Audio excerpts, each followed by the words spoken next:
తండ్రి కుమార పరిశుద్ధాత్మ త్రియేక దేవునికి మహిమ కలుగును గాక.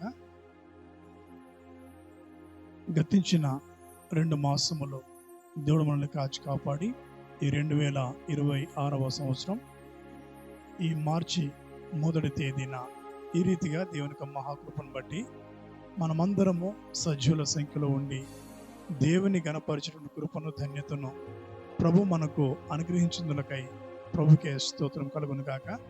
ప్రత్యేకంగా ఈ ఉదయకాల సమయంలో మీ ముందుకు ఈ రీతిగా వచ్చి దేవుని నామాన్ని కనపరచడం కొరకై, దేవుడు చూపిన కృప కొరకై దేవునికి వందనాలు. గతించిన 2 మాసములలో మన జీవితంలో ఎన్నో బాధలు, ఎన్నో వేదనలు, ఎన్నో సమస్యలు, ఎన్నో ఆర్థికపరమైన ఇబ్బందుల చేత మనం సతమతమవుతూ కన్నీళ్లు విడుచుచు అనేక సమస్యల వలయంలో చిక్కుకొని చాలా బాధతో వేదనతో కుమిలిపోతున్నాం ఉండవచ్చు.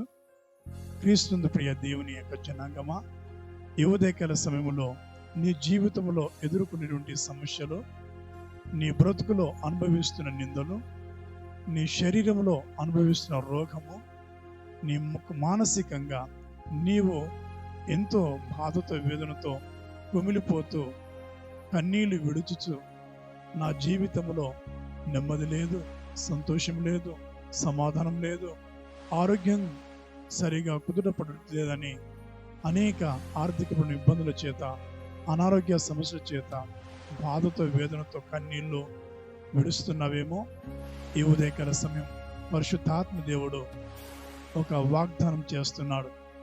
ప్రత్యేకంగా పరిశుద్ధ లేఖన గ్రంథంలో నుండి దేవుని వాక్యము యెషయా గ్రంథము 30వ అధ్యాయము 19వ వచనములో దేవుని యొక్క లేఖనము ఈ విధంగా రాయబడి ఉన్నది. నేను మీ కొరకు ఈ ఉదయకాల సమయంలో ఈ వాగ్దానము చదివి వినిపించాలని ఆశపడుతున్నాను. సియోనులో యెరూషలేములోనే ఒక జనము కాపురం ఉండును. జనమా, నీవిక నేమాత్రము కన్నీళ్లు విడువవు. ఆయన నీ మొర్ర విని నిర్చయముగా నిన్ను కరుణించును. ఆయన నీ మాట వినగానే నీకు ఉత్తరం ఇచ్చును. ఈ వాగ్దానం ఈరోజు ప్రభు నీతో మాట్లాడుచున్నాడు. ప్రత్యేకంగా నీవు కార్చిన కన్నీరు విషయంలో దేవుడు అంటున్న మాట, నీవు ఇక ఏమాత్రము కన్నీరు విడవవు. నీ జీవితంలో దేవుడు ఒక బలమైన వాగ్దానం చేస్తున్నాడు.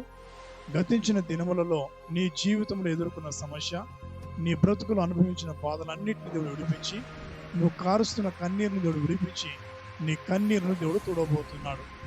ఎప్పుడు ఈ సమస్యలు ఇదే విధంగా ఉండవు, ఎప్పటికీ ఇదే అనారోగ్యంతో ఉండవు, ఎప్పటికీ ఇవే అప్పుల సమస్యలతో నువ్వు ఉండవు. ఒకరోజు రాబోతుంది, ఆ రోజు నీ కన్నీళ్లు దేవుడు తుడవబోతున్నాడు. అద్భుతమైన కార్యం ప్రభు నీ జీవితంలో జరిగించబోతున్నాడు. కాబట్టి నీ విశ్వాస జీవితంలో ఏదైతే నిన్ను బాధ పెడుతూ బలహీనపరుస్తూ ఆ సమస్యని కృంగతీస్తుందో, ఈ వాగ్దానం బట్టి ధైర్యం తెచ్చుకోమని ప్రభు పేట మీకు తెలియజేస్తున్నాను. ఈ ఉదయకాల సమయంలో ప్రత్యేకంగా నీ జీవితంలో ఒక అద్భుతమైన కార్యాన్ని ప్రభు జరిగించబోతున్నాడు. సో కాబట్టి నీ జీవితంలో దేవుని గణపరిచే బిడ్డగా, దేవుని నామ మహిమార్థమై దేవుని యొక్క వాగ్దానం నీ జీవితంలో నెరవేర్చబడినట్లు మీ కొరకు చిన్న ప్రార్థన చేసి ప్రభును మహిమపరచాలని చెప్పి ఆశపడుతున్నాను. మహోన్నతుడా, మహాపరిశుద్ధుడా, మీ పరిశుద్ధమైన పాదములకు వందనాలు, స్తుతులు, స్తోత్రాలు చెల్లిస్తున్నాను. ఈ ఉదయకాల సమయంలో ప్రభువా, ఇదిగో నువ్వు మాకు వాగ్దానం ఇచ్చావు, ఇక నీవేమాత్రం కన్నీళ్లు విడవవు అని వాగ్దానం చేస్తున్నావు.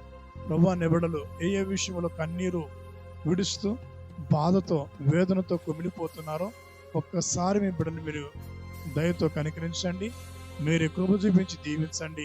బిడ్డల కన్నీరు తుడవండి, అద్భుతాలు జరిగించండి, నెమ్మదిని, శాంతిని, సమాధానము ప్రసాదింపజేసి దీవించి కృప చూపించి బలపరచండి.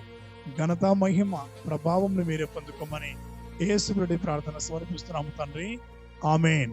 ఇప్పుడు మన పరమ తండ్రి దేవునికి ప్రేమ, ఆయన కుమారుడు అయినటువంటి యేసుక్రీస్తు వారి కృప, పరిశుద్ధాత్మ దేవుని నిత్య సంతోషం, సమాధానము, సకల ఆశీర్వాదములు కూడిన మనకున్న సంఘానికి, సకల పరిశుద్ధులకు మనందరికీ సదా నిత్యంతో నేడై నడిపించును గాక. ఆమేన్. ఆమేన్.